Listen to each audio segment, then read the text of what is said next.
రైతులే, ఈ ప్రాంతం అంతా రైతులే, ప్రాజెక్టుల మీద ఆధారపడి బతుకుతున్నాం మనందరూ కూడా. రైవాడ కానీ ఇవన్నీ కూడా ఈవేళ పైన కొండ మీద అదాని వాళ్ళకి ఒక ప్రాజెక్ట్ ఇచ్చాడు సార్, ఇది ఎలక్ట్రికల్ ప్రాజెక్టు. అది కానీ కడితే పైనుంచి నీరు రాదు రైవాడలోకి. రైవాడలోకి నీరు రాకపోతే మన పంటలు ఏమవుతాయి, రైతులు ఏమవుతారు? దానికోసం మీరంతా తిప్పి కొట్టవలసినటువంటి అవసరం ఉంది. రెండోది సార్, మా తాతగారు మనందరికీ కూడా నాన్నగారు తాతగారు భూమి ఇచ్చారు. అది పాస్ పుస్తకం ఉంటుంది. ఆ భూమి మందయ్య, మా తాతగారు ఇచ్చారు, మా నాన్నగారు ఇచ్చారు. ఆ పాస్ పుస్తకం ఉందట, వీడి బొమ్మట. మన పాస్ పుస్తకం మీద ఆడి బొమ్మ ఏంటండి? మన పాస్ పుస్తకం ఆడి బొమ్మ ఏంటి సార్? సార్ మీరు ఆలోచించాలి సార్. మా పాస్ పుస్తకం మా తాతగారు ఇచ్చిన భూమి, ఈడి బొమ్మ ఈయడానికి ఈ అనుకోండి దెయ్యింపిల్లలాగా. ఆడు బొమ్మ ఉండాలా దాని మీద? సోదరులారా, రెండే విషయాలు సార్ మాట్లాడాలి. జెండా కూడా మీ అందరికి ఇబ్బంది. అమ్మా, ముందుగా ముఖ్యంగా ఆడవాళ్ళకి, నేను వస్తే బ్రాందీ షాపులు ఉండవు అని చెప్పాడమ్మా. ఆడవాళ్ళు చెప్పండి, చెయ్యొద్దండి. తీసాడమ్మా.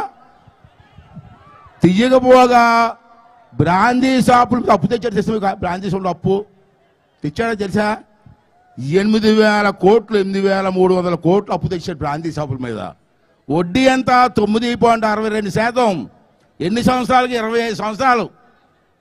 ఇది 3 నెలల్లో జైలుకి పోతాడు. 25 సంవత్సరాలు అప్పు తెస్తాడా? మరి రేపు చంద్రబాబు గారు గెలిచిన తర్వాత, జనసేన గెలిచిన తర్వాత అప్పు తిరుగుతుందా? వీళ్ళు తీర్చాలా? ఏంటండి అన్యాయం? ఏంటండి బ్రాందీ షాపుల మీద అప్పు ఏంటండి? ఒకసారి అర్థం చేసుకోవాల్సిన అవసరం ఉంది సార్.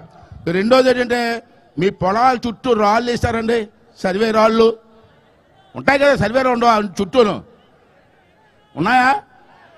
దాని మీద కూడా ఇటు బొమ్మ, దిక్కుమాలి బొమ్మ. ఆ సర్వే రాళ్ళ మీద కూడా ఇటు బొమ్మట.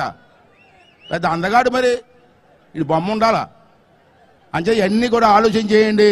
ఈ రాష్ట్రాన్ని సర్వనాశనం చేశాడు, అప్పులు పాలు చేశాడు. సంవత్సరానికి 80,000 కోట్లు అప్పు వడ్డీ కట్టే పరిస్థితి తీసుకొచ్చాడు. రేపు చంద్రబాబు నాయుడు గెలిచిన తర్వాత ఎన్ని ఇబ్బందులు పడి అప్పు తీర్చాలో ఒక్కసారి మీరు అందరూ కూడా అర్థం చేసుకోవాలా.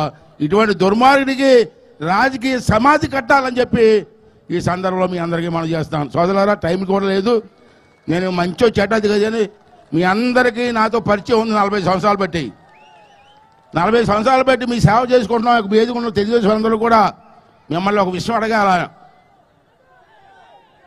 అడగమంటారా? సార్ కూడా ఉన్నారు కాబట్టి, పెద్ద ఉన్నారు కాబట్టి అడుగుతున్నాను. అనకాపల్లి ఎంపీ సీట్ గురించి అందరితో పాటు మా అబ్బాయి కూడా అప్లికేషన్ పెట్టుకున్నారు సార్. మీకు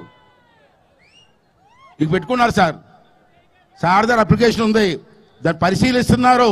పరిశీలనలో అమ్మవారి దయ వల్ల, మన మాడుగుల అమ్మవారి దయ వల్ల కానీ సీట్ వస్తే నన్ను ఎలాగ ఆదరించారో మా అబ్బాయిని కూడా మీరు అందరూ కూడా ఆదరించమని చెప్పి ఈ సందర్భంలో మీ అందరినీ కోరుకుంటూ మీద సెలవు తీసుకుంటున్నాను.